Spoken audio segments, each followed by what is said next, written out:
then burned it off as a gas, carrying the excess heat with it. Obviously, if you miscalculated how much heat shield you would need, your craft would run out and you'd burn up. Redundancies would need to be built into the rocket in the event of a malfunction, while the "was a human on board a rocket-powered escape vehicle" was built into the spacecraft as a kind of ejector seat. The whole process had to be thoroughly tested before they could try out. A manned mission. The first effort in August 1959 did not go well due to an incorrectly installed power plug.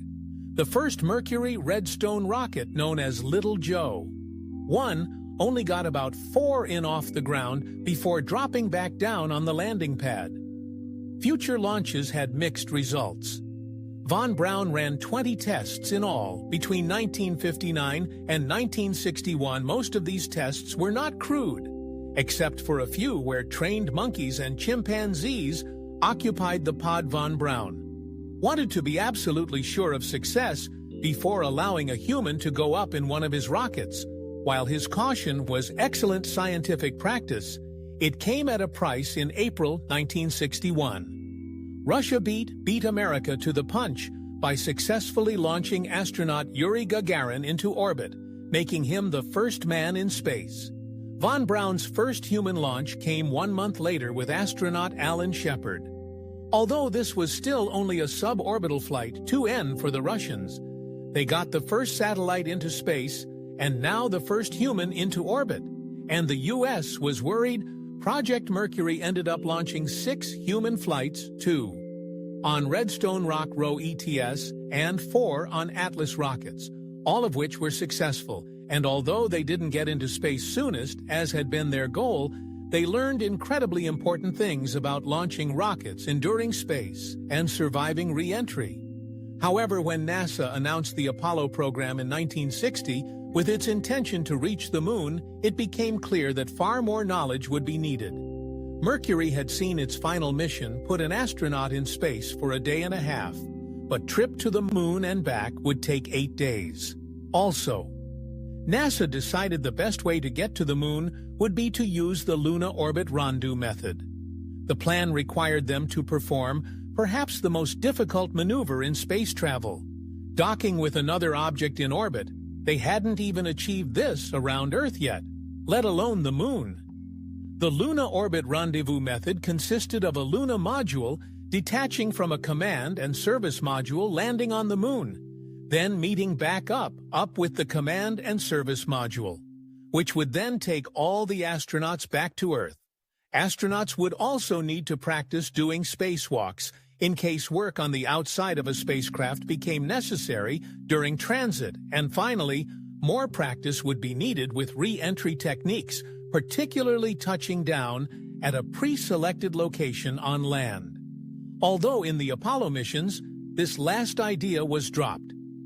On top of that, the Soviet Union was ahead, and America needed to catch up. So while the Apollo team set to work developing its rockets and modules, these extra challenges were handed off to a support mission to work out. The mission was given the name Project Gemini. Project Gemini, which launched 12 missions between 1961 and 1966, built on the foundations of Project Mercury. The Gemini capsule was essentially a larger version of the one used on Mercury, now able to hold a crew of 2. The rocket used was a Titan II, another adapted military missile redesigned for a new purpose of discovery. Gemini also saw an expansion on that technology for Project Mercury.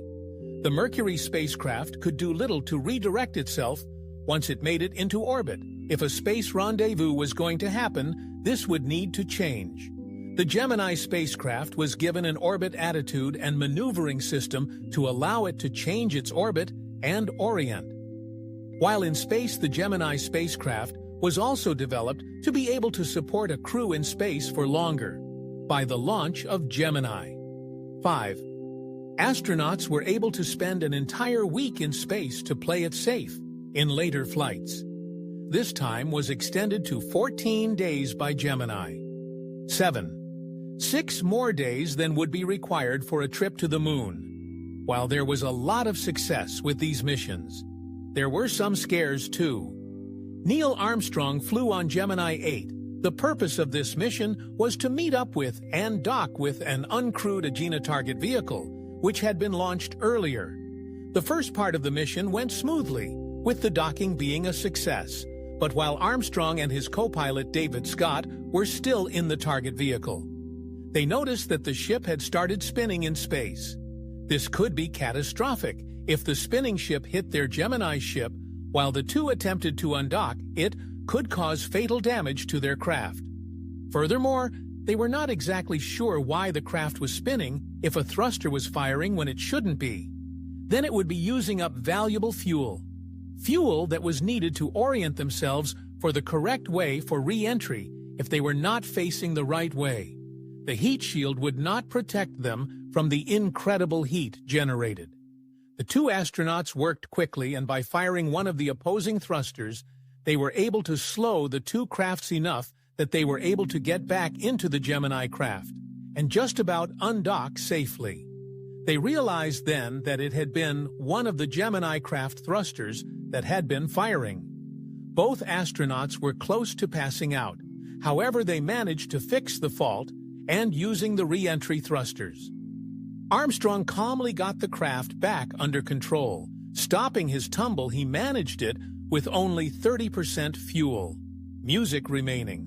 The first steps in getting a man on the moon with the Apollo program. The intro to this new series. I'm planning on this incredible group of missions. NASA's Apollo program was and still is the single largest research and development program that has ever been conducted by a nation during peacetime during its peak.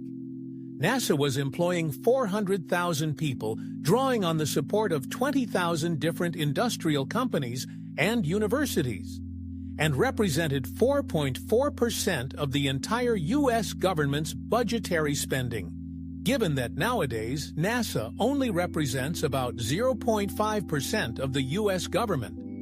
Spending this raises an important question. Why was the U.S. so focused on achieving this goal? Firstly, we must understand a little of the context that led up to the creation of the Apollo program. And that begins with understanding the Cold War in the aftermath of World War II. Tensions began to rise between the two global superpowers, the United States and the Soviet Union, who each wanted to prove that their nation was superior. This was more than a rivalry between two nations striving to compete. However, due to political differences, each saw the success of the other as a threat to their very way of life. America was worried that if the Soviet Union did too well, it could be the end of capitalism and democracy, while the USSR was concerned that if it didn't do better than America, it could spell the end of the communist dream. Each side viewed the other with deep suspicion, and each was adamant that they wouldn't be left behind. And so it was with great alarm to the American people that on the 4th of October 1957, the USSR had successfully launched the first ever artificial satellite to orbit the Earth. Sputnik 1. Sputnik weighed 83 kilograms, 8 times the size of any satellite the U.S. was considering launching, and it went around the Earth 1,044 times during the 3 months it remained in orbit by sending signals to and from it. Soviet scientists were able to use it to acquire information about the density of Earth's upper atmosphere and its ionosphere.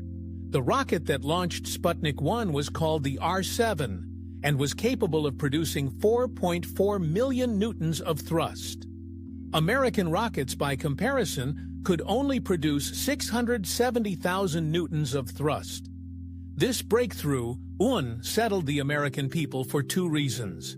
Firstly, in an era where the threat of nuclear war was never far away, knowing that an enemy nation had access to such powerful rockets made Americans feel vulnerable.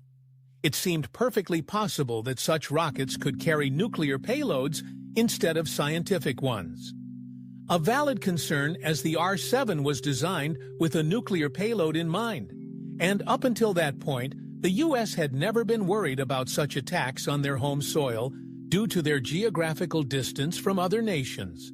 But more than that, Americans were worried that the Soviet Union was advancing further than them in terms of science and technology.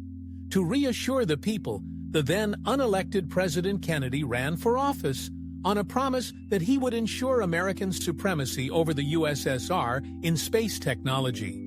When he was successfully elected, he began looking at ways to keep this promise, and was shocked when he realized how much the whole thing would cost.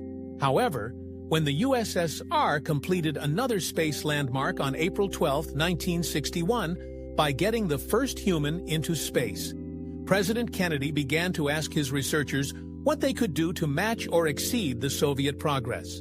The answer came back on April 20th of that same year. If they wanted to beat the Soviet Union, who were already ahead in the space race, thanks to their powerful R-7 rockets, they would need to aim for something that was currently outside of both nations' capabilities. The target suggested was an internationally lofty one designed to impress the world. NASA would put a man on the moon. This challenge would require improvements to America's existing rocket technology. They would need to produce 50 times as much force to lift all the rocketry and modules necessary to get a person to the moon and back. NASA would also require a significantly higher budget, which was SYLI approved in 1961. NASA was given $744 million for their various projects.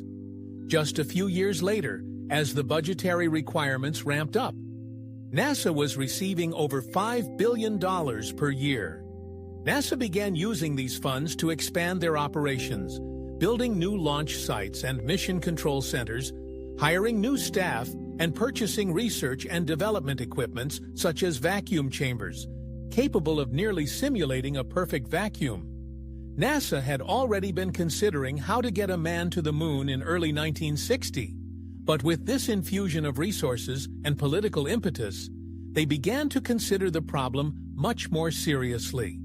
There were various plans drawn up to explain how to go about getting a person on the moon should they build one giant rocket that would fly straight to the moon and back again in a plan called direct ascent, or maybe instead an Earth orbit rendezvous might be a better option where over the course of up to 15 rocket launches, various spacecraft parts could be carried up to and assembled in space. There were various difficulties with these plans. Firstly, a rocket just flying straight to the moon and back again would be extremely heavy and would need incredible lift. It would have to carry enough fuel to exit both the Earth's and Moon's orbits, and this much extra weight was even further beyond the USA's rocket capabilities. The second idea, namely, the Earth orbit rendezvous to build a rocket in space, was problematic too. It would get around the lift issue, as carrying only a part of a spacecraft would be much lighter for each individual rocket. But launching so many rockets would massively increase the overall costs and complexity of the project, as each rocket launch would cost. In space exploration, it showed the downsides of isolationism and rivalry over collaboration. If Russia still was working with institutes like ESA and shared in technological advances, perhaps it would be boasting a success, right? Music. Now, in many respects, it's a tragedy. Perhaps this can one day change. The future of mankind seems pointed towards the stars. If we are to thrive out there, it will be because we as a world work together. The tragic fate of the Luna 25 mission can and should be a learning experience, not just an embarrassing footnote in history, but only if the right lessons are drawn from it. Pride is not always a good thing. Rivalry can leave us isolated when we don't need to be, and can prevent us from thinking things through. Although it's unlikely, it would certainly be nice if our efforts to prove our superiority to each other could finally be put to rest, buried in a frozen coffin on the lunar surface, the Moon. Earth's natural satellite, orbiting approximately 384,000 kilometers away, a celestial object that scientists have studied for thousands of years using its regular motions to mark the passage of time.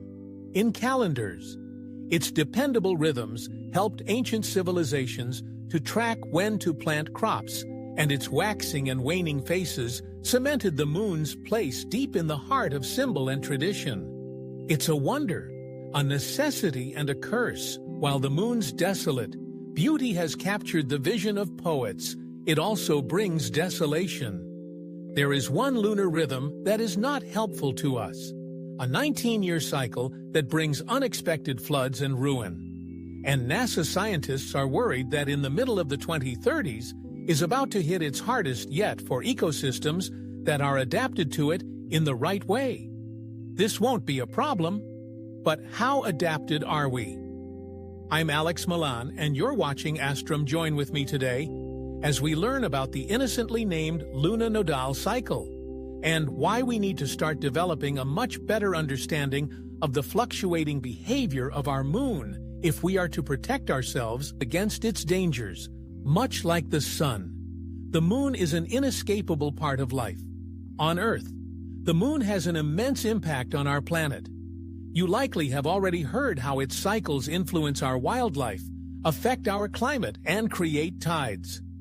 We tend to imagine that the moon and the Earth's gravities cause them to circle each other in a relatively stable, synchronized harmony. But as is so often the case, nature is not as simple as we imagine it.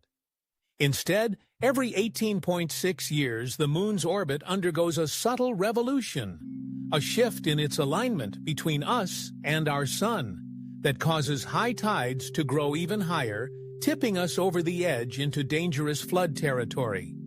But let's delve into what this subtle revolution is. Its name is the lunar nodal cycle, or the procession of lunar nodes. This complex name refers to a specific feature of the moon's orbit of the Earth. You likely know that every 29.5 days the moon orbits the Earth. However, this orbit is not flat, or to be more specific, there is a 5 ADG difference between the angle of the moon's orbit and the ecliptic plane, the 2D plane on which the Earth orbits around the sun. For half of the month, the moon is slightly higher than the plane of the ecliptic. For the other half, it drops below it. Naturally, this means that there are two crossover points, or two nodes, an ascending node and a descending node that mark the point where the moon go from one side over to the other. And it is these nodes that move over the course of the 18.6-year cycle, slowly rotating around the planet in one complete revolution. The nodes themselves are what causes the problem. To understand why, let's recap what we know about tides. You may already be familiar with how the moon's gravity pulls the Earth's water towards it, causing a bulge in sea levels on the side closest to it that we call high tide. You likely also know that this happens on the side of the planet furthest away from the moon, rather than being caused by gravity. This second bulge is caused by centrifugal forces, as the Earth and the moon's gravitational pull on each other causes them to behave like two dancers holding each other by the arms and spinning across the dance floor, while it's mostly the moon moving due to the Earth being much more massive. The Earth is also swung around a little. The water behind it is thus trying to fling off into space through its rocker, spinning, causing the second high tide.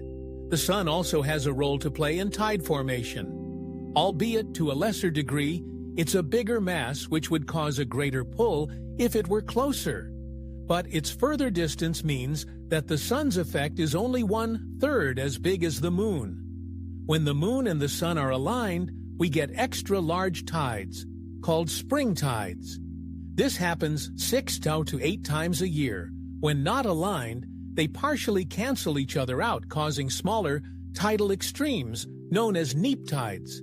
So now, consider the influence of lunar nodes on this tidal tug-of-war during spring tides. The pole of the sun and the moon, working in unison, causes the highest tides and the largest risk of floods. However, the sun and the moon are never more aligned than they are at a node during the rest of each 9.3-year phase. They are not quite tugging in the same direction, so tides are more temperate at a node. That's where things get more serious, and risk of floods become highest. The last time this alignment occurred in September 2015. The UK and the US both issued major flood warnings to it. Citizens in September itself, there. India was eager to try again with Chandrayaan-3.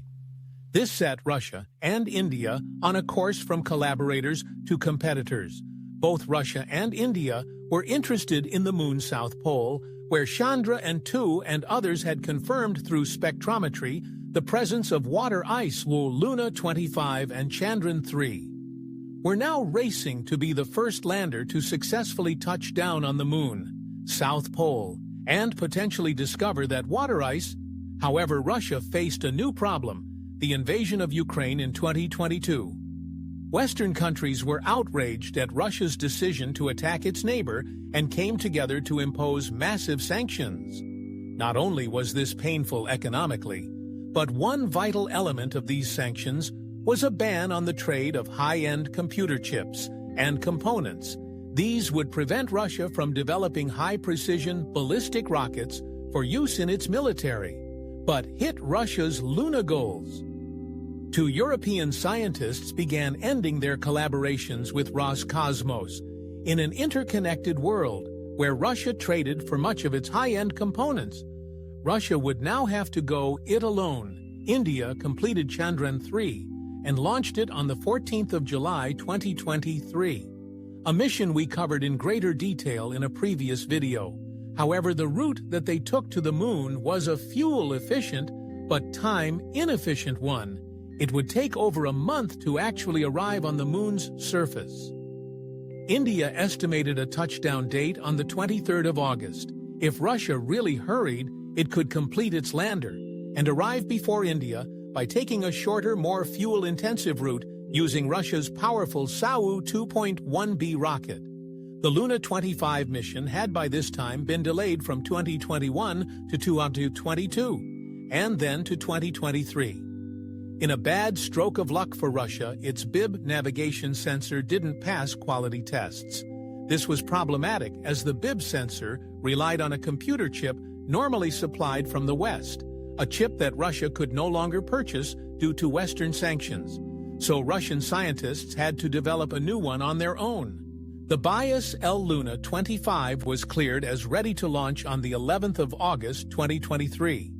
It had 8 Russian scientific instruments on board, including laser mass spectrometers, infrared spectrometers, cameras for imaging the lunar surface, and even a device for measuring dust and microme meteors.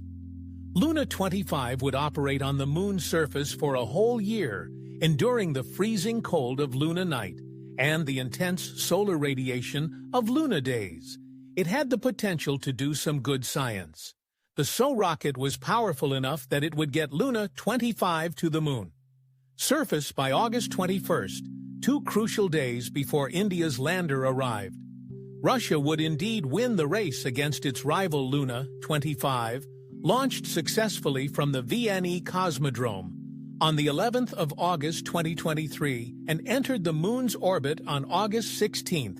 It took photographs of the moon's surface. Imaging. The Zan crater. All systems were functioning normally, and communications were good. Russian scientists then began to make final preparations for the landing itself. The south pole of the moon is home to some treacherous terrain, and the scientists didn't want a rough touchdown, which could potentially harm Luna 25, but then something went wrong on August 19th. Luna 25 lost communications with Earth, no longer guided remotely.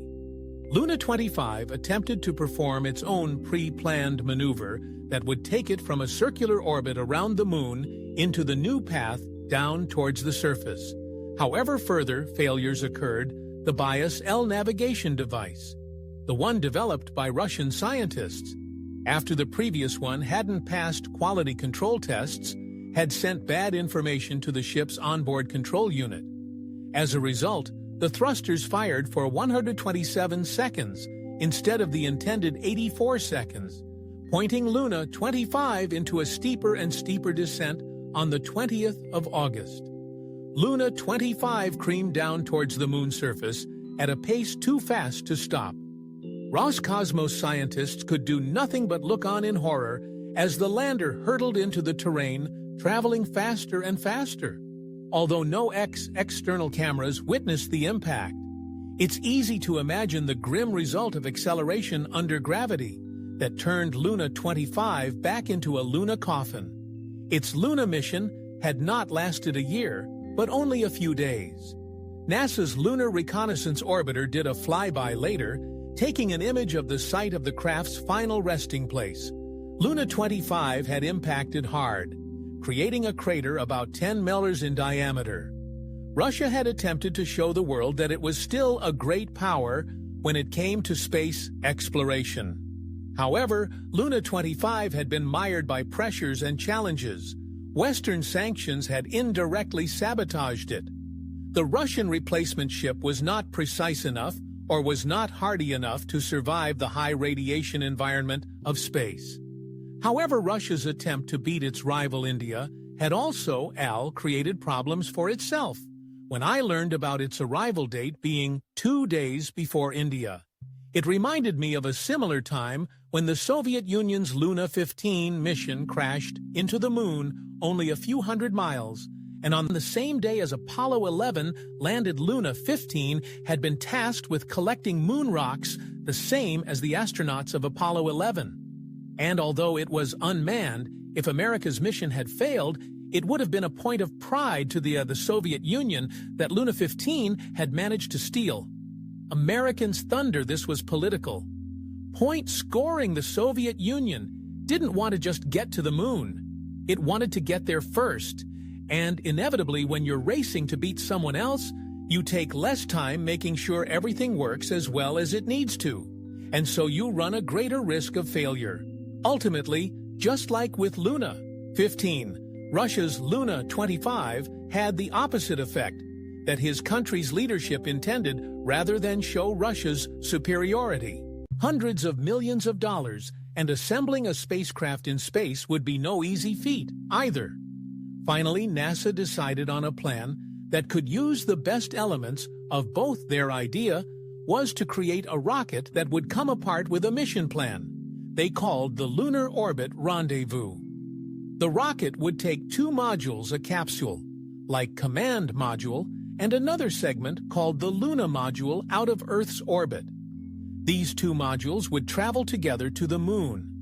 The Luna Module, which was much smaller than the overall rocket, would detach from the Command Module and would take astronauts down to the surface. Once they were there, it would take them back up again to run with the Command Module. Once all the astronauts and samples were transferred back to the Command Module, the Command Module would travel alone back to Earth before finally splashing down in the ocean. It seems a little complex, but it was hoped to be the most economical model, both in terms of cost and in terms of weight thrust. Requirements: with this plan in place, NASA could begin construction and testing. They would need to create rockets that were significantly larger and more powerful than anything they had ever done before. They would need to put their own astronauts into space and thoroughly test each stage of the journey to ensure the success of the program. But they were underway. The Apollo program had begun. If I have seen further, it is by standing on the shoulders of giants. Just like with Isaac Newton, the Apollo program did not stand alone. Its achievements would not have been possible if it had not been for the important missions that ran before it, and alongside it, it built on the understanding learned from those missions, expanded on their technology, and drew on the expertise of the people who worked on them. I'm Alex Molan, and you're watching Astrum. Join with me today as we examine 2 of those vital early programs, Project Mercury and Project Gemini, and investigate how they helped a fledgling NASA to gain a greater understanding of how to put a man on the moon. I hope by the end of this video to have earned your like and subscription. NASA as an institution has not been around forever. It was only created in 1958 in response to the Soviet Union launching the Sputnik satellite about a year earlier. However, it's not accurate to say that NASA was completely new even in 1958, when U.S. President Eisenhower signed off on the formation of NASA. He did it by combining several already existing programs and institutions. There was the NOAA, the National Advisory Committee for Aeronautics, the U.S. Army's Ballistic Missile Agency, and German scientists who had worked on ballistic missiles for Germany during World War II. Beyond that, the U.S. Air Force had been working on a Man in Spacist or MISS program, which was also given to NASA, along with some of their facile FAITs. These, alongside other government projects, provided the foundation for NASA. However, amongst all of these, there wasn't a way to get a human into orbit. The closest was the X-15 program of NOAA. The airlane was able to skim the edges of space, and in the early 1960s, broke records by flying to a height of 105 kilometers and achieving speeds of over 6,000 km/h. A later X-5 broke 700 km/h and holds the record to this day for the fastest crewed-powered aircraft. However, while this was above the Quran line of 100 kilometers or the FAA's definition of space, this really is the limit of an airplane. Something more would need to be developed to get a human into orbit and ultimately to the moon. And so NASA began its first project to get a human properly into space, Project Mercury. Project Mercury's mission was a continuation of the Man in Space Sunnis program. And, as that name suggests, its objective was to get a man into orbit and back safely, ideally before the Soviet Union. This would not be an easy task. Riding a rocket into space meant an astronaut would need to deal with G-forces, intense vibrations, the risk of explosion from riding on what was basically a repurposed missile, and the threat of catastrophic burning up on re-entry. Scientists also worried about radiation once an astronaut left the atmosphere, and even micrometeors striking the ship. While some of these threats proved to be negligible, the odds of being hit by a meteor turned out to be very small. The rest were very real dangers to a human life, the rockets. NASA used for Project Mercury were the Redstone rocket, which was later replaced by the Atlas rocket. Both of these rockets were originally designed as missiles. The Redstone was a direct descendant of the German V-2 rocket developed for use in war. When the Second World War ended, America brought German scientists over and put them to work, developing American weapons and technology. Wernher von Braun, a German scientist brought over in this way, became a chief engineer at NASA and was instrumental in helping develop the rocket technology for Project Mercury and later Apollo. The idea was for a launch vehicle to carry a pod up to a height of 161 km, shedding boosters and unneeded sections along the way. The pod would orbit the Earth, getting as high as 280 kilometers at the highest point in its orbit before using its boosters to re-enter the Earth's atmosphere. After surviving the frictional heat of re-entry, which got as hot as 1600 AGC parachutes would open and slow. The pod's landing in the ocean, where it would be retrieved, boosters would need to jettison at the correct time to keep the weight down. This didn't always happen. They were trying out new ablative heat shields rather than completely prevent heat absorption. Ablative heat shields absorbed a large amount of heat and, since the conclusion of the last space race, but just like that previous one, America is not the only one trying to get to the moon's surface. The Chinese National Space Administration landed AOVA on the far side of the moon in 2019, and they have recently developed a rocket, the Long March 9, that could potentially carry a human to the moon in the 2030s. NASA is nothing if not competitive. They hope to be the first ones back up there for that to happen. Orion 1's mission would need to go well. The journey was planned to be a complex retrograde orbit, meaning traveling in the opposite direction to the moon's orbit of the Earth, swinging around the moon 3 times, 2 of them close flybys. But this was no mere attempt at threading the celestial needle, more than flying accurately. Orion 1 would be testing out the various onboard system needed to support human life On such a journey, many pieces had to be working perfectly. A single failure could be fatal for anyone on board. Of course, Orion 1 was not carrying human passengers for this trip. That would be for the later Artemis 2 mission. That said, there were passengers of a different sort, introducing Commander Munin Campos. Munin Campos is a mannequin dummy filled with radiation sensors designed to record the levels of cosmic exposure astronauts might experience inside Orion 1's crew module. The name is a reference to Euro Campos, an electrical engineer who helped save the Apollo 13 mission by designing a fix after its oxygen tank ignited, which is a nice nod. I do love the name Munin. Though Munin was accompanied by 2 other mannequins built for a similar purpose, but for different body types and genders, as female astronauts are going to be heading into space as part of later EMIS missions, it's important to see how space travel affects them specifically.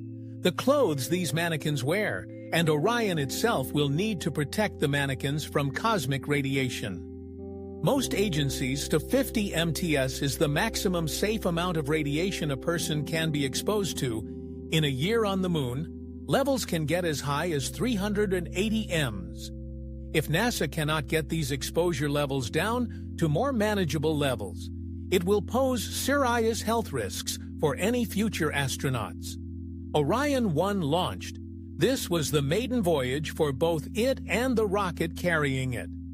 The Super Heavy Lift Space Launch Vehicle rocket is NASA's tallest and most powerful rocket to date, and currently the most powerful in the world, providing 3.8 million kgs of thrust at launch and capable of lifting nearly 70,000 kilos and sending it on its way to the Moon, useful for carrying Orion 1 along with 10 CubeSat satellites that NASA would be using to monitor space conditions for future missions. Although it was initially delayed, Orion finally fired up through and out of the atmosphere before detaching from its other stages and beginning its journey. And as a personal side note, I have never seen a rocket launch like this one. The power you can see through the video is simply incredible. I have seen a lot of rocket launchers in my time, but this one was jaw-dropping. The first phase of the flight had begun. It would take 4 days to get to the Moon, but NASA had no intention of wasting the time immediately on the very first day of space travel. They started to test, and surprisingly, this meant it was time to activate Alexa. Yes, that Alexa. Alexa made it on board as part of a collaboration with companies Amazon, Cisco, and Lockheed Martin as part of Orion 1's Callisto payload. This payload is a suite of video conferencing and voice command technology paid for by the companies as an attempt to prove how useful such software could be as part of NASA's initiatives. Technicians on Earth were able to call Orion 1 and speak to Alexa, getting her to access information on telemetry and flight status. It's an intriguing use of the technology being showcased. One day, just like in sci-fi, perhaps all of spaceship control will be voice-activated on the 3rd day of Orion 1's journey. Once some course adjustments had been made, and it was well on its way towards the Moon. Orion 1 performed a visual examination of itself. There was always the risk of micrometeors hitting Orion 1's surface, and taking these photos would allow NASA to confirm the extent of the damages caused by this potential cosmic threat. It was a reminder of one of the potential dangers Orion 1 would face, fortunately, while results are still being analyzed. It seems that more impact damage was minimal on this trip in those first days of travel. Orion 1 took images of the planet Earth shrinking the further from it. The spacecraft traveled. It also started looking ahead. This first lunar flyby was an important one. Orion 1 would be traveling over sites visited by its predecessors, such as Tranquility Base, where Apollo 11 landed, or the SES of Apollo 12 and Apollo 4. Traveling close to the lunar surface would be a good dry run, excellent practice for any future missions where they need to drop off cargo or personnel. However, It also demonstrated one of the most important, repeatedly tested aspects of Orion 1's flight, its autonomy, for 15 minutes. The moon's mass would block out communication with Earth. NASA is deeply concerned with astronaut safety as such. They have worked hard on developing backup systems into Orion 1. But what would happen if ever Ionian 1 lost contact with Earth and had to navigate on its own? You can't just access Google Maps when you're traveling 8,010 kilometers an hour over 370 beyond Salomouami from Earth, although they did test GPS connectivity while they were on this mission, just in case, like sailors traveling across the seas. In ancient times, Orion 1 would need in space of any kind, but this is being stonewalled by the U.S., who favor the approach laid out by U.S. President Theodore Roosevelt speaks off and carry a big stick. Arguably, some force in space might actually be necessary, adding to the complexity of the situation. To say that there is a lack of trust between the big superpowers at the moment might be a bit of an understatement. Beyond that, in January 2018, a U.S. company called Swarm was denied permission by the U.S. Federal Communications Commission to launch 4 satellites. Swarm went to India and launched them anywhere without government approval. There were illegal ramifications for this. The FCC later fined Swarm $900,000 for their actions. But it sets a concerning precedent as space becomes more and more available for companies with large wallets and few scruples. It may one day become profitable to participate in illegal space ventures. Some degree of policing, with some degree of force to back it up, might become necessary to protect the interests of legitimate or scientific spacefarers. Sadly, as has been noted by many analysts, there is a perceived preference from countries on all sides towards rules that promote freedom for their own actions while silencing the activities and aspirations of others. And yet, space needs greater global regulation. If the nations of the world can't agree on some kind of framework for ongoing exploration, there is a risk that space exploration becomes a Wild West, rife with conflict and with the more noble aim of scientific advancement left by the wayside. This would be a waste, as with a little extra work. International law could become robust enough to prevent this. What has been agreed so far shows Promise 1 Treaty, known as the Moon Treaty, lays out the environment of the moon as the common heritage of mankind, to be used only for peaceful purposes and only to be exploited at the careful agreement according to an international regulatory regime. However, not many nations have signed up to this treaty.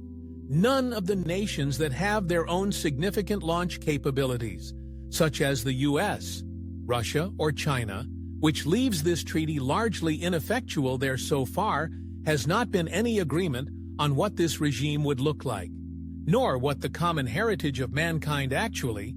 Music means if space is going to be a safe place for future generations. This needs to change. More discussion needs to happen on these topics to rein future illegal activity or escalating space-based armed races. Groups that send rockets into space need to keep track of them. Ultimately, the nations of the so-called civilized world need to come to more agreement on these issues. At the end of the day, we don't want to live in a world where we have mystery, rockets crashing into the moon. We want to live in a world where space is appreciated for its alien beauty, where its dangers and mechanisms are purely natural and understood, and the moons and planets out there can be explored peacefully and fairly rather than fought over and ultimately destroyed. Maybe as a people we need to grow up, not just technologically, but civil too.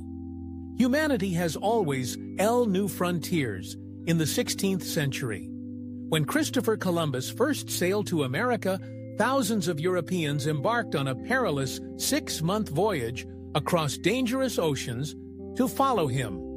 When they arrived, they knew that there would be none of the trappings of European civilization waiting for them. They would have to farm, build shelters and work hard just to survive. Many didn't make it either, dying in the crossing or in the years after arrival. But it didn't stop more from coming. It couldn't. The call of the new frontier was too strong. Fast forward to the 21st century, and before us lies a new frontier space despite its beauty. It is the most hostile environment imaginable. Space will burn you to death. It will freeze you. Its radiation will kill you. The changing gravity will crush you or waste you away. Not even breathable air can be taken for granted. Yet this frontier is calling to us. Perhaps it highlights something within human nature that we would strive to go to such a desolate place.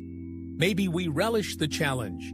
There is something that speaks to certain souls about going somewhere hostile and deadly, and building something warm and safe there. Or maybe it's curiosity. There is so much to learn about the universe around us. And while looking at photographs and measuring conditions through instruments is interesting, there is nothing quite like experiencing a place, a phenomenon, a wonder of the universe firsthand. Plus, being physically present opens up whole new avenues of science. And so humanity's sights are set on the other planets in the solar system. Mars might have humans walking on it as early as 2033, but it begins with the Moon. The Atmos mission intends to get humans back to the Moon by 2024, for through doing so, it will develop new technology and explore technical frontiers currently uncharted. The technical expertise gained from this enterprise will enable scientists to create spaceships capable of carrying human life to the wider solar system. It begins with a moon, and with Orion 1, I'm Alex Molan, and you're watching Astrom. Join with me today after the recent successful splash down of the first crewable spacecraft to travel to the moon and back. In nearly 50 years, this mission will open the doorway to distant planets. So what did it do over the course of its nearly 26-day journey? The answer to that gains us a fascinating insight into how close we are to having a human on the moon. Once more, Orion 1's journey to the moon and back started at launch. Complex 39B, at the Kennedy Space Center in Florida. The atmosphere there was tense but exciting. This was an important mission. It had been nearly 50 years. Were floods, albeit minor ones, but it was only when heavy rain combined with the strength of the lunar nodes a couple of months later that the real damage was inflicted in the U.S. in October. South Carolina saw flash flooding that caused property damage and people having to be rescued by emergency services. At the end of December 2015, the UK was hit by some of the worst floods it had seen in a century. Combined with the power of storm, Desmond flooding and storm damage caused an estimated £1.3 billion in damages. These floods can be highly damaging, but that in and of itself doesn't completely explain NASA's worry for the upcoming alignment in mid-2030. There is an extra element of play beyond the regular rhythm of this rising flood risk we have been seeing through the course of human history. Unfortunately, the next node's alignment with the Sun promises to be particularly devastating. The danger is that this phenomenon is combined with an already strained system. Even more strained than it was in 2015, climate change has resulted in steadily rising sea levels when the next node aligns with the Sun in the mid-2030s. This will likely lead to a dramatic increase of floods on planet Earth. Worryingly, a new study led by NASA's Sea Level Change Science Team predicts that almost all U.S. mainline coastlines, Hawaii and Guam, will have a huge leap in flood numbers. When this happens, some predictions claim this node alignment could cause 4 times the amount of flooding from one decade to the next, which will damage infrastructure and change our coastlines around the world. This means human life will inevitably be affected by these floods, now impacting shelter, clean water supplies, electricity, as well as the increased risk of waterborne disease outbreaks like hepatitis A and Chera. Plus, the receding floodwater can create stagnant pools of water where mosquitoes gather, which can spread other diseases like malaria. This has a knock-on effect on economic issues, as these natural events can make coastal life unaffordable with increased cost of insurance on these homes, or an inability to find insurance at all, which could cause a reduction in asset value in the community. Consequently, this lunar nodal cycle will damage the quality of life in coastal communities where infrastructure may not be rebuilt or adapted to this force of nature. It's not just bad for humans. Ilya Rashin, a visiting professor at Rutgers University, analyzed that the peak of the lunar wobble, where high tides are higher, can drown salt marshes. Salt marshes are a habitat for a range of species, such as invertebrates, and these floods can cause these creatures to drown, which means that other species like fish, seabirds, and others who rely on invertebrates to survive also suffer.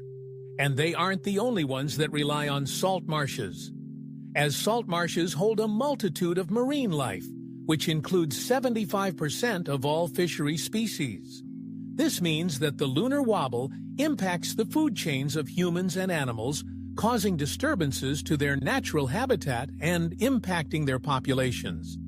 While this all does seem fairly doom and gloom, it's interesting to note that not all ecosystems on the planet are negatively affected by flooding, and high tides ecologist Neil Salen of Marari University analyzed that the lunar nodal cycle impacts heavily on the expansion and contraction of mangrove canopy cover over most of the Australian continent. The analysis show that the peaks of the lunar nodal cycle coincided with the cover of the mangrove canopy. It showed that when the lunar wobble is at its minimum phase, it causes the mangrove ecosystems to become very dry, which leads to thinner canopy cover. Yet when lunar wobble is at its maximum phase, mangrove cover increases. Mangrove canopies are beneficial to Earth's environment as they are complex ecosystems that fight against climate change, protect wildlife, and shield coastlines. They can also absorb 4 times as much carbon dioxide than rainforests of the same size. Their growth is vital to the welfare of our planet. So it's not all downside. Still, it's clear that if we don't plan ahead, coastal cities and environments will face a serious crisis. Your important question then is, what can we do about it? One method is better protection, as mentioned previously. The protection and restoration of mangroves can act as a shield against flooding, as they can mitigate the vulnerability of communities on the coastlines. More specifically, mangroves can avert damage by decreasing the height and energy of waves as they pass through mangrove forests. The above-ground roots and branches diminish the height of the waves, and thus the waves lose energy, ultimately stopping the waves emerging onto the seabed and engulfing the sediments. The mangrove's roots and branches also reduce wind energy, which can stop the formation of waves, according to reports densely packed. Mangroves can halve the height of a wave through just a 100-meter passage. For comparison, in an open forest, where roots and branches are more sparse, it would take 500 meters for a wave to half its height. So preservation and reforestation of these mangroves or plants with a similar capability can become a great shield against upcoming floods. Another possible solution is to learn how to live with these flood-heavy conditions, working with nature rather than against it. For example, let's take a look at the flood defenses in the Netherlands, where 1/3 of the country is below sea level and another third is at risk of flooding. They've built infrastructure that works with water and manages the rising sea levels. They do this by designing facilities like powers. Powers are bits of land below sea level that have been reasserted from a body of water. It's always fully or partially surrounded by an embankment to keep the water out that comes from either the sea or a river. These powers offer a network of drainage canals. Line that offers the vital clue China does not want to be seen as in breach of international law. And this is where I start to get annoyed, not necessarily with China, but with something which is a worldwide problem you might not be aware of. International space law, it does actually exist, although it is a little patchy.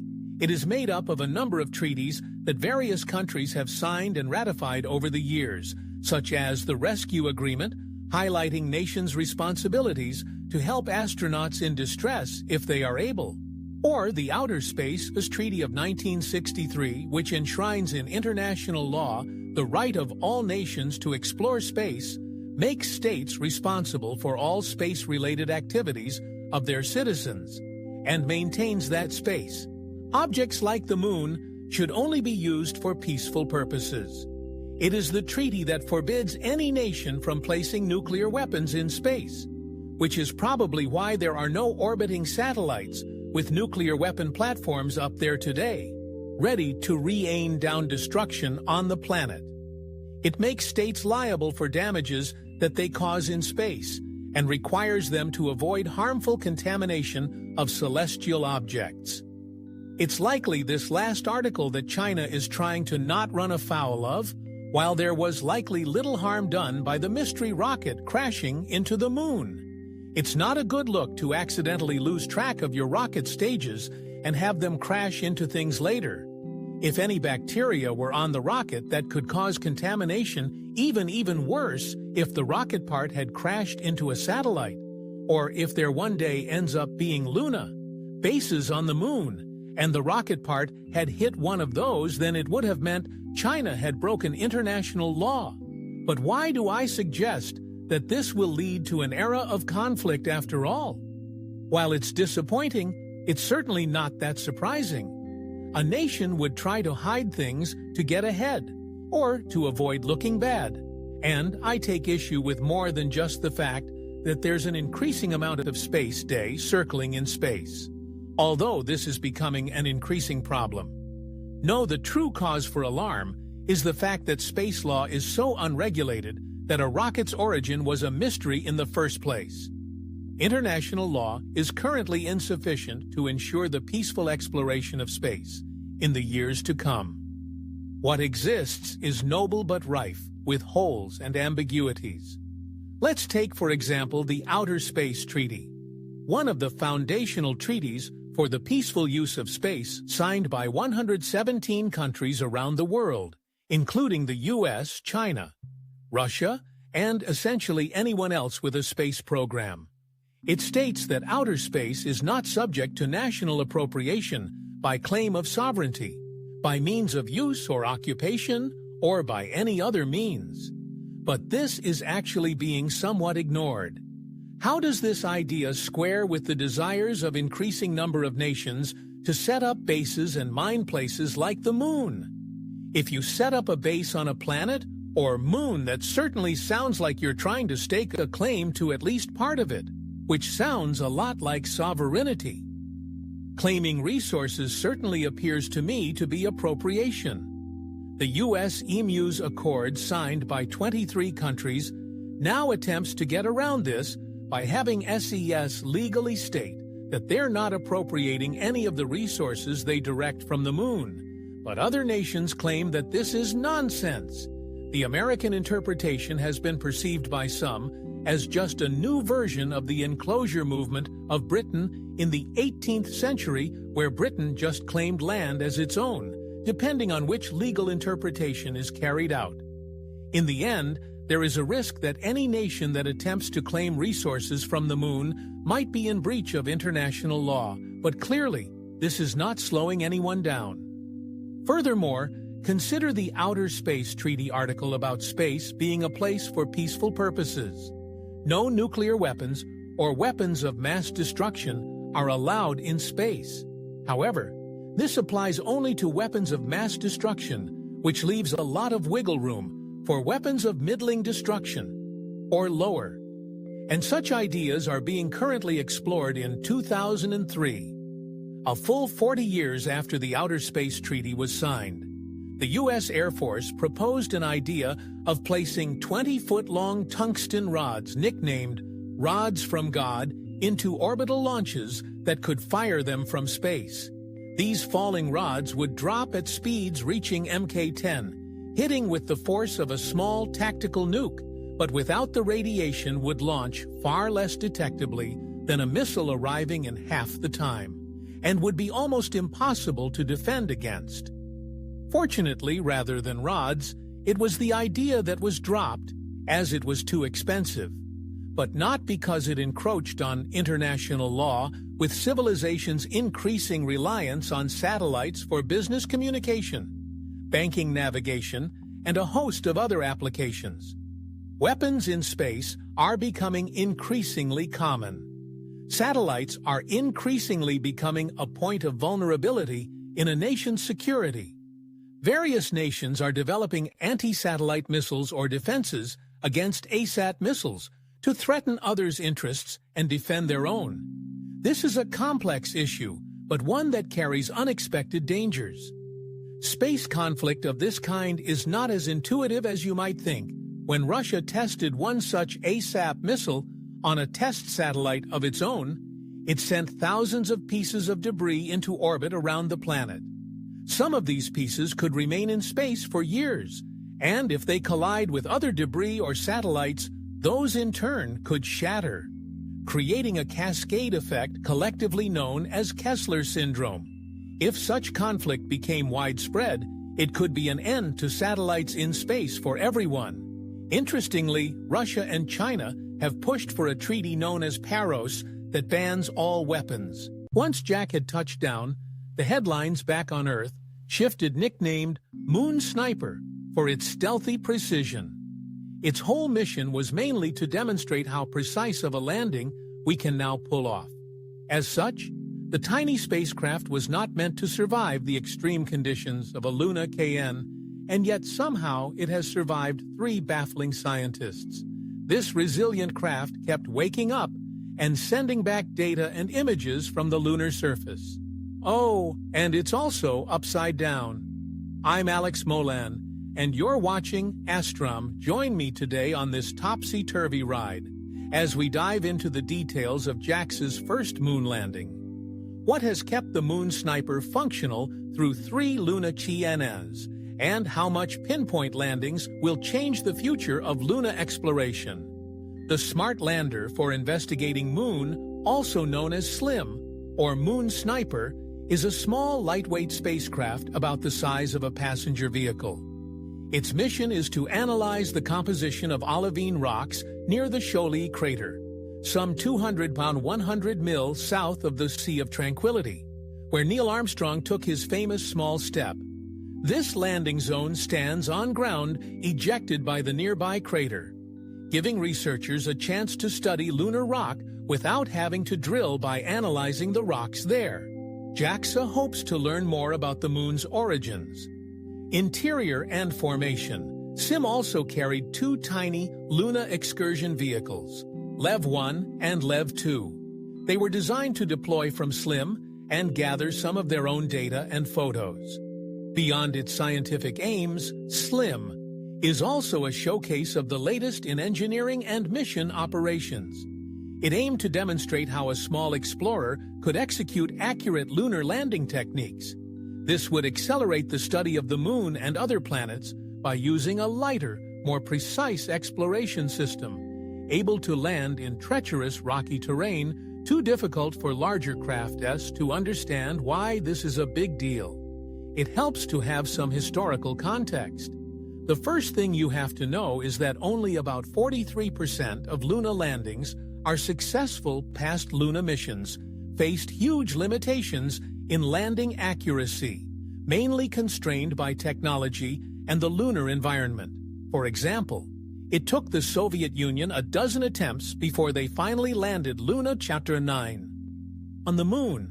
Similarly, NASA's Ranger series took 6 tries before achieving success. The absence of an atmosphere on the moon means that landers rely solely on engine thrust for descent, complicating the ability to adjust trajectories accurately. During landing, the craft must touch down at near zero speed to ensure no instruments on board get damaged from the impact. Every single Apollo mission landed dangerously close to rocks, craters, or slopes that could have caused serious damage with very limited ability. to make adjustments in real time. The Apollo missions also all landed on the near side of the moon, close to the equator, and in almost perfect lighting conditions to make touchdown as safe as possible.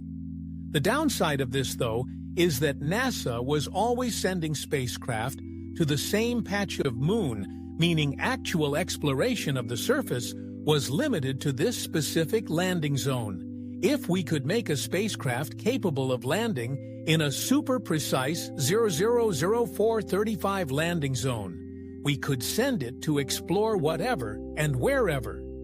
We, like scientists, would be able to carry out targeted studies of different rocks and soil types without relying on rovers to travel long distances. This reduces mission complexity and cost while opening avenues to explore new lunar regions. Moon Sniper mission cost $120 million for comparison. The 4 lunar rovers built for Apollo 15, 16 and 17 cost $38 million to develop back in 1972, which would be about $286 million today. More recent rovers, such as the Chandrayaan-2 and Chang'e-4, cost about $141 million and $180 million respectively. And this is exactly what researchers working on with excellent progress. A landing footprint, also known as a landing ellipse, is the area of uncertainty of a spacecraft's landing zone on an astronomical body back in 1969. Apollo 11's targeting ellipse was 18.5 km by 4.5 km, fast forward to 2013. And China's Chang'e-3 launched with a landing ellipse of 6 km in January 2020. 4. A JAXA lander made Japan the 5th country to land on the moon, touching down just 55 m from the center of its 100 km by 100 km target ellipse, a target 8,325 times smaller than Apollo 11's. Let's take a closer look at the technology that made this possible.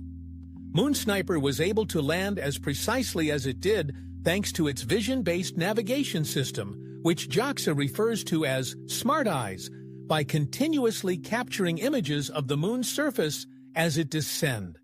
The spacecraft is able to locate itself in real time on orbital maps made by data from other lunar rovers, including NASA's LRO, India's Chandrayaan-2, and Japan's Selene.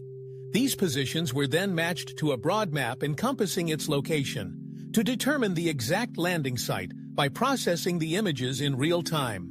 Moon Sniper can adjust its trajectory literally on the fly, enabling it to hit its target with pinpoint accuracy, weighing just 200 kilograms without propellant. A successful slim landing would demonstrate that small, lightweight spacecraft can accomplish complex lunar exploration missions, except slim didn't exactly stick. The landing, while Jackson managed to land the craft on target. It sort of toppled over at the last minute, but after such a precise approach, what caused this grave malfunction? On the 6th of September 2023, JAXA launched Liam on course for the moon. It arrived in orbit on Christmas Day 2023 and eventually approached for landing on January 18, 2024 as Japan watched on. Intently, the approach was live-streamed. One mission team member dubbed the deceleration to landing as expected to be a breathless, numbing 20 minutes of terror as it made its descent to and pumps to manage water levels by disposing of excess water and running water back to the sea or river. To make sure that the water doesn't run over land, pores can be used to protect houses, farms, and factories, and thus are used a lot around the country. The Netherlands also built dams and utilized sand dunes to create ways to stay dry in their swampy land. This shows that there are ways in which we can observe nature and live alongside it. So the bad news is behind its ethereal beauty. Our moon hides a power that, if just so combined, is set to overwhelm humanity's coastal settlements. However, there's always a bit of good news too, as knowledge is a power of its own. By understanding our plight, we can look for solutions, both among already existing ideas and ways forward that have yet to be discovered if we are to enjoy what is coming. It's high time for us to use our innate creativity and drive to adapt and survive to work with our planet rather than against it. On the 4th of March 2022, a mysterious rocket booster crashed into the surface of the Moon. This event was watched by the scientific community, who had been tracking the booster since 2015, while it silently orbited our planet. When it crashed, it formed a strange double crater that defied precedent or obvious explanation. However, other watchers were more curious about its origin who had launched it. No nation claimed to have done so. My mind, when I heard about this, was immediately caught up in the idea of secret government programs or shady corporations launching pirate satellites for a quick profit. But as I delved into it, the origins of this mystery rocket actually opened my eyes to an unexpected issue, one that was deeply troubling.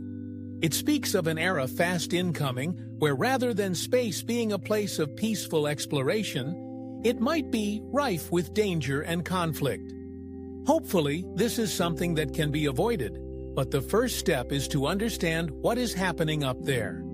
I'm Alex Mogan, and you're watching Astrum. Join with me today as we learn the likely origins of this rocket and the unsettling implications its existence casts on space exploration in general. To begin with, figuring out the origins of the rocket booster known as WE-913A is actually one of the simpler aspects of this mystery. And no, it's likely not the jettison from a secret government program. While admittedly, I don't have insider knowledge about the classified space programs of all the nations around the world, it turns out secret space launches are surprisingly difficult to achieve, making this explanation unlikely. This is because for the last 70 years after the invention of the intercontinental ballistic missile, countries have become very invested in knowing when other countries are launching rockets. The great fear during the Cold War was that America and Russia would send nuclear missiles at each other. As such, it was a matter of survival for each to know what the other nation was doing. They did this with radar, but also with spy networks. When Russia launched Sputnik 1 in 1957, American intelligence already knew about it, even if they didn't pass this information on to the American people. But since then, radar systems and satellites have become so good they are able to spot launches within minutes. It's essentially impossible now to send a rocket up without someone noticing. Rockets are, after all, quite difficult to hide, and even if you did manage to launch it undetected, space is incredibly open. And even if governments missed it, amateur astronomers across the globe watch the skies as a hobby. It wouldn't take very long before someone spotted it. You'd likely have more success disguising your secret spacecraft as something it wasn't if you sent it up disguised as an innocent satellite, or had it fall off a rocket, as if it was simple space junk. You could let it drift through space in plain sight, yet hidden. If our mystery rocket was something like this, that might make more sense. However, we likely know its true origin thanks to a little bit of mathematics. Independent astronomers as far back as 2015 had watched the path of the mystery rocket, and by plotting its course, they were able to calculate the reverse of its trajectory. By doing so, they could work out which nations it had passed over at various points in its past, while initially this led them to believe that it was a stage of a SpaceX rocket. This theory was later supplanted by a much more probable explanation that it had belonged to the Chinese Chang'e A5T T1 mission. The mystery rocket's orbit passed over China on the same day as the Chang'e 5 T1 launch and matched its trajectory exceptionally well. There was additional evidence. University of Arizona students at the Space Domain Awareness Lab used a Raptor's telescope to take a spectroscopic survey of the mystery rocket, essentially by looking at it through a telescope and evaluating the type of paint used on it from the light reflecting off it. They were able to compare it to existing records and identify that it was a closer match to China's rocket style than SpaceX's. These cooperating pieces of evidence led astronomer Jonathan McDowell to claim a 90% certainty that the mystery rocket had belonged to China. But China denied it when asked by journalists. Foreign Ministry spokesman Wang Wenbin said the following, according to China's monitoring. The upper stage of the Chang'e A5 mission rocket had fallen through the A atmosphere in a safe manner and burns up completely. China's aerospace endeavors are always in keeping with international law. Some astronomers believe China was innocently mistaken. Here, it is also possible that China wasn't telling the truth. But if the evidence is so strongly against them, why deny it? It's perhaps that last. The lunar surface, one of SLIM's two main engine nozzles, mysteriously detached 50 millimeters above the moon's surface. This off-center thrust caused it to gain lateral motion, which it tried to stabilize unsuccessfully with its smaller thrusters. The incredible thing is that SLIM was able to identify the anomaly in its descent and find a safe spot to touch down, avoiding a crash. SLIM tipped over onto its nose, as seen in images from one of two autonomous probes SLIM released before it touched down. We can see the box-shaped main vehicle on the surface of the moon upside down with its panels pointing away from the sun instead of up towards it.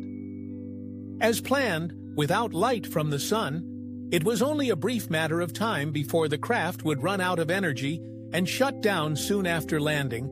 SLIM sent back a mosaic image of its landing site using its limited battery power with just 12% of power remaining. Jackson decided to switch the craft off in hopes of a possible recovery. When the sun's angle changed, indeed, just 10 days later on January 29th, that's exactly what happened. For 2 short days, SLIM was able to power on using energy from the sun, which had since shifted its angle in the sky. However, the elation was short-lived by the JAXA team who knew the lunar night was approaching, which would likely spell the end of our revolutionary little spacecraft. Lunar nights are a challenge to all moonbound missions. They are absolutely brutal, and it isn't uncommon for lunar craft not to survive a lunar night. For example, the first U.S. craft to make it to the moon in 50 years, the U.S. Lander OSIS failed to awaken following the night, much like SLIM. It malfunctioned on approach and landed on its nose in early 2024. Despite going into hibernation mode for 3 weeks, it did not wake up again. Since the moon doesn't really have an atmosphere, there's nothing to stabilize its surface temperature. During a lunar day when the moon is facing, the sun temperatures can reach 121 degrees C. During a lunar night, the moon is plunged into total darkness, and temperatures dropped to an average of 180 degrees C. That's quite the whiplash for our little lander. What's more, days and nights on the moon aren't like the 12-hour days, 00, 10, 42. And nights on Earth, they last 14 days each. That's a fortnight of searing heat, followed by a fortnight of total freezing. Darkness SLIM wasn't designed to withstand a lunar night, so on the 31st of January, the mission team put it into a hibernation state for the next 14 days. It was not expected to survive, but the hopeful crew decided they tried to establish contact after the sun rose again just in case. On the 26th of February, JA attempted to re-establish contact with SLIM, with few expectations. Imagine their total shock and elation when SLIM responded. Their Miracle Moon sniper survived its first lunar night and started sending pictures back to Earth. It gets even better after 2 weeks of data and image collection during its second lunar day. JAXA set SLIM into hibernation, once again surviving. 1 lunar night is no small feat. No one expected SLIM to survive a second one, but somehow it did. On the 21st of March, JACON confirmed they received more communication from SLIM. Following its second lunar night, the pattern continued in late April when even more pictures were sent back from the lunar surface following its third lunar night. SLIM had totally defied the odds, maintaining its functionality through intense levels of heat and cold, which could destroy most electronics not specifically designed for these conditions. Somehow Slim still managed to send back data and images following 3 lunar nights. These images of the surrounding moon rocks will help researchers better understand lunar geology. In one image, Slim took a close-up photo of a moon rock called Toy Poodle 001235 using a special multiband camera. Despite the blur, geologists can use this to distinguish between the different materials that make up the rock, giving clues as to how the moon formed. Following the 4th lunar night, JAXA attempted once again to re-establish communication with Slim. However, as of the 27th of May, they've been unable to confirm successful communication with the moon sniper. Despite all its heroic efforts, it's likely it has fallen silent once and for all. Still, JAXA's first lunar touchdown is a breakthrough in interplanetary travel, demonstrating the feasibility of such pinpoint landings opens the door to many other possibilities. One key area of interest to scientists is the South Pole Atkin Basin, where the moon's mantle is suspected to have once been exposed on the surface. NASA is also planning a return to the moon in 2026, with the launch of their Artemis missions, pinpoint touchdowns, like the one executed by Moon Sniper, may be vital in helping us get to water ice lying in permanently shadowed regions, which until now have been inaccessible. Moon Sniper stands as a testament to all the progress and innovation we've achieved since the last lunar era of the late 60s and early 70s, as both public and private interest in revisiting the moon continues to grow. Missions like Moon Sniper give us a glimpse into what the second lunar era might have in store for us. If I were a superstitious man, I would advise you to be careful what you call your space missions. When Russia named its first mission to the moon in 47 years, it was originally given the designation Luna Glob, translating in English to Luna Sphere. However, this name troubled scientific director of the Space Research Institute of the Russian Academy of Sciences. Lev Zeleny. Glob was too similar to a different Russian word, grob, meaning coffin. Zeleny changed the name of the mission to Luna 25, intending to call back to the earlier Soviet Luna missions, which were the last time Russian spacecraft successfully landed on the moon, but perhaps it was too late, and something of that original name lingered, because we now know that Luna Coffin was a much more apt name for the ill-omened Luna 25. I'm Alex Molan, and you're watching ASRAM. Join us today as we explore the fate of Russia's first moon mission since 1976, for the country that once led the world in the space race. What exactly went wrong? Although we often look at NASA or ESA missions here at ASRAM, Russia's space program has historically been quite the powerhouse back when Russia was part of the USSR. It was the Soviet Union's launching of Sputnik 1, the first artificial satellite, that triggered the space race in 1957. And for a time the Soviet space program went from strength to strength. It was the Soviet Union that put the first man into space, and the first woman, the first multi-person crew, the first dog their rockets escaped. The Earth-Moon system first impacted the moon, first orbited the moon, first took photos of the far side of the moon first. Soviet cosmonauts did the first spacewalk.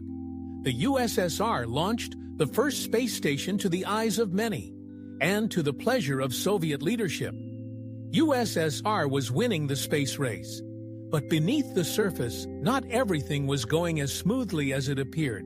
The Soviet Union also saw the first death during a space mission, when the re-entry capsule's parachute of cosmonaut Vladimir Karov failed to open on his re-entry to Earth. The only 3 men to have died in space were a crew of Soviet cosmonauts visiting that first-ever space station. Soviet launches were plagued with failures but eager to look good in the eyes of the world, particularly compared to its rival, the U.S. the USSR simply didn't report any of its fail. Luna missions.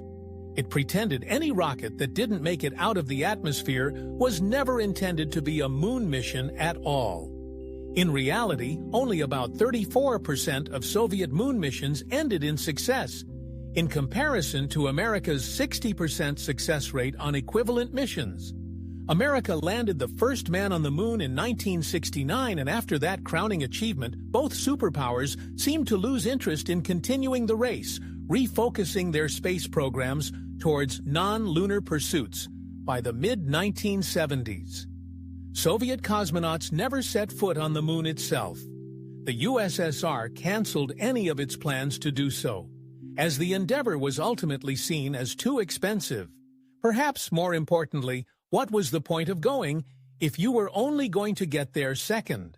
But with the turn of the millennium, and since the fall of the Soviet Union in 1991, the world's interest in going to the moon has been rekindled.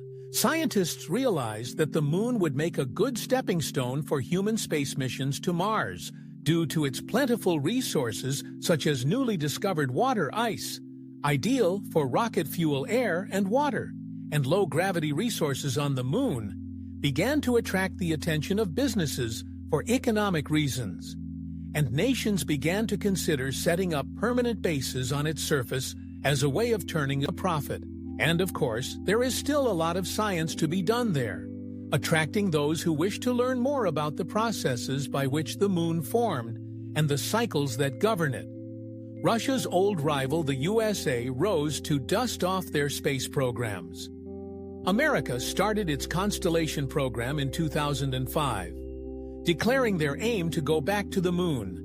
But now other nations were getting in on the ACT to India, who had not been part of the first race for the moon, began it Chandrayaan program for lunar exploration. In 2000, governments across the world believed that the benefits of going to the moon in this second rush were so great, nations who didn't go would in some way fall behind. In the words of Israel Chairman Krishna Swami Ishtar Rangan, "It is not whether we can afford it, it is whether we can afford to ignore it." Russia did not intend to be left behind.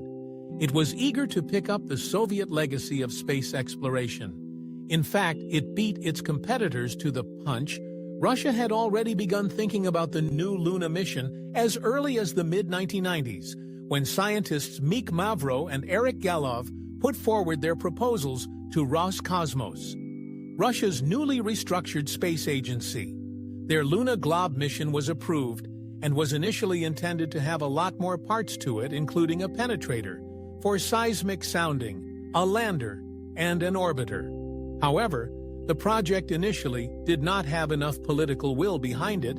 It faced budget cuts.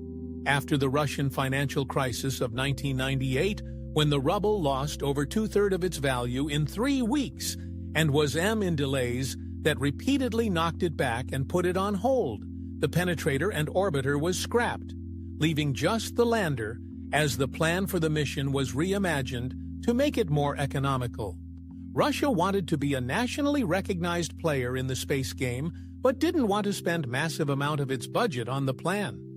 In 2000, Russia only invested 20 billion rubles, or about 700 million US, in its space industry, compared to the USA's $15.6 billion.